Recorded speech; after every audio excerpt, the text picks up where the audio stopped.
सोने चौकी बैठा लाने बेटा के पापा।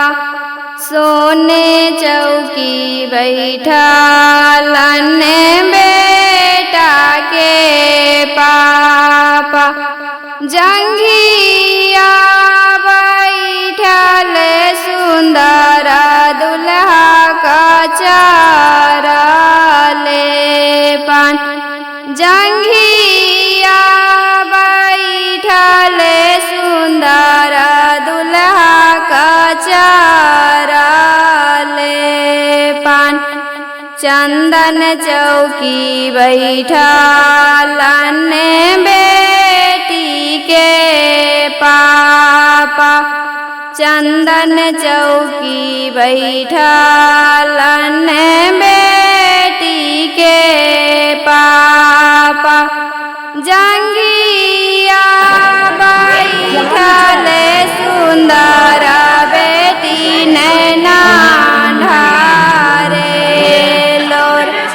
जंघिया बैठल सुंदर बेटी नैना ढारे लोर। हाथ जोड़ी पूछथिन बेटी के पापा। हाथ जोड़ी पूछथिन बेटी के पापा। काई काई खियैब जी समाधि धियावा हमार। काई काई खियैब जी समाधि धियावा हमार। रतिया खियैबो खोवा मालैया। रतिया खियैबो खोवा मालैया।